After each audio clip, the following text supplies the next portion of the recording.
Spoken English lessons में आपका स्वागत है। दूसरा, look at my marks, I get only 40 marks in my English test.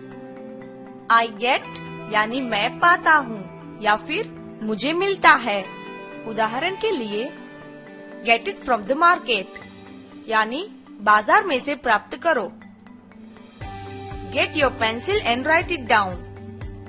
To write यानी लिखना और राइट डाउन यानी लिख लो। इस वाक्य का मतलब होगा पेंसिल लाओ और लिख लो। He gets 500 rupees per month। Per month यानी हर महीने। इस वाक्य का मतलब है उसे हर महीने 500 रुपए मिलते हैं। I get a prize in English। Prize यानी पुरस्कार। इस वाक्य का मतलब है मुझे अंग्रेजी में पुरस्कार मिलता है। याद रखिए दोस्तों, यह वाक्य सामान्य वर्तमान काल का है। इसका स्वरूप नीचे दर्शाए अनुसार होगा।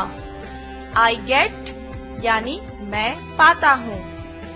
We get यानी हम पाते हैं। You get तुम प्राप्त करते हो। You get तुम प्राप्त करते हो। He gets यानी वह पाता है। They get वे पाते हैं। तीसरा, हाउस दैट। हाउस हाउ इसका संक्षिप्त रूप है। इसका मतलब है ऐसा कैसे होता है। जब न समझ में आए ऐसा कुछ बना हो तब आश्चर्य व्यक्त करने के लिए हाउस दैट इस्तेमाल किया जाता है। उदाहरण के लिए, Anil has not got the prize. House that Anil को पुरस्कार प्राप्त नहीं हुआ। ऐसा कैसे?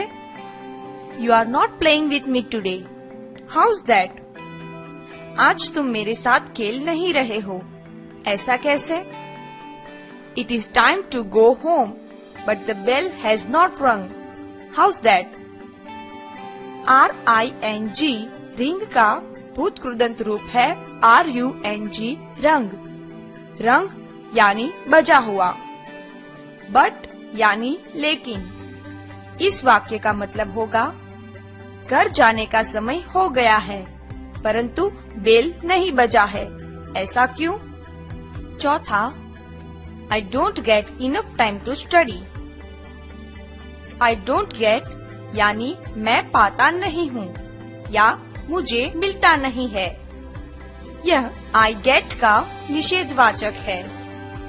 Enough यानी पर्याप्त मात्रा में। उदाहरण के लिए, I have enough papers for writing। लिखने के लिए मेरे पास पर्याप्त कागज है।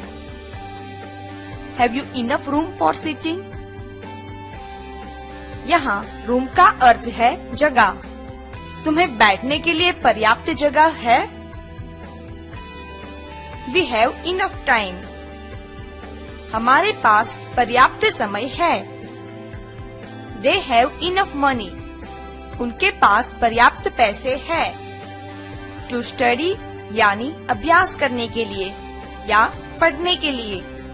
तो इस तरह से यह वाक्य का मतलब होगा मुझे पढ़ने के लिए पर्याप्त समय नहीं मिलता है। पांचवा, When you get up in the morning यानी तुम सुबह कब उठते हो। To get up यानी उठना, सुबह को उठना।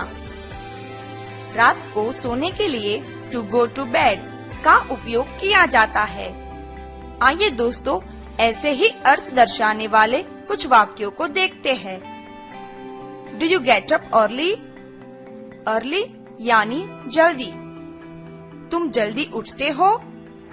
What do you do after you get up? After यानी बाद में। तुम उठने के बाद क्या करते हो? Do you go to bed early? तुम जल्दी सो जाते हो। What do you do before you go to bed? Before यानी पहले। सोने से पहले तुम क्या करते हो?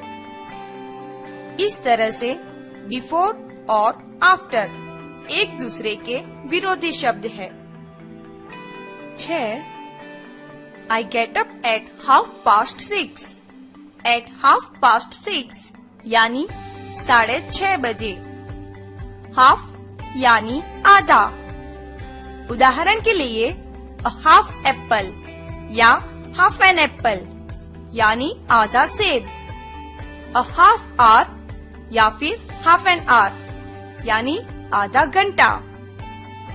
Take that half apple वह आधा सेब लो, या take half an apple यानी आधा सेब लो।